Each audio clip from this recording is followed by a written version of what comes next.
Hey, I'm Anna, and welcome back to the Research Lab. Today, I'll be sharing my tips for reporting on user testing sessions. This will help you understand how to turn your reams of quotes and behavioral observations into actionable insights. Tip number one, identify themes.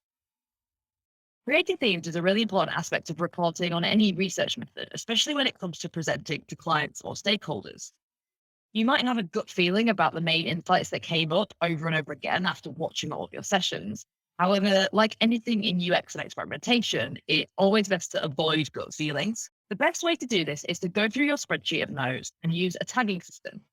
Tag key insights with the same keywords or phrases. For example, misunderstood call to action label, or struggled with the navigation. You can then tally up these tags to understand the true scale of the issue.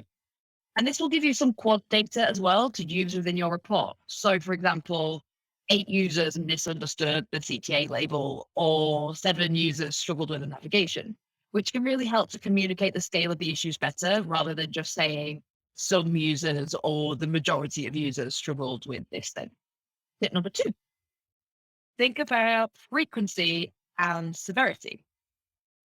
It can be difficult to know what is worth actually including in your report. For this, I suggest you think about two main things: frequency and severity. So, frequency, ultimately, how often did this happen?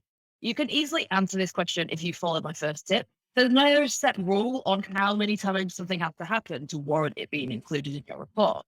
But as a rule of thumb, you can think of your user testing participants as a representative sample of your website visitors.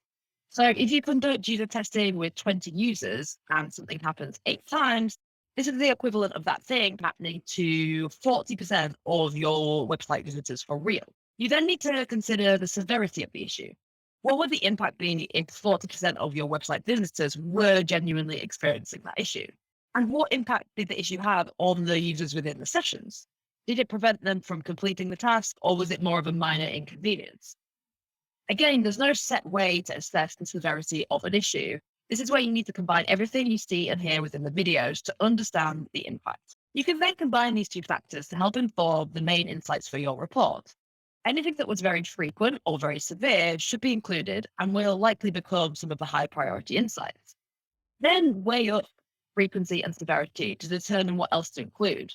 You can also always share your raw notes with your client or your stakeholders to make sure any smaller insights don't get lost. Tip number three, avoid opinions. Nielsen Norman once said that designers are not users when discussing the importance of user research. And while I completely agree with this statement, I would also agree that the opposite is true. Oftentimes, user testing participants can fall into solution mode, where they make suggestions for how to improve things. While at first this may seem helpful, we need to remember that users are not designers, and there are many outside factors to consider when coming up with appropriate solutions. We don't have to completely discount these suggestions, but we do need to take them with a pinch of salt. My recommendation would be to focus on the sentiment behind their suggestion. For example, if they are suggesting changing all of the calls to action to pink, ask yourself why they are making this suggestion.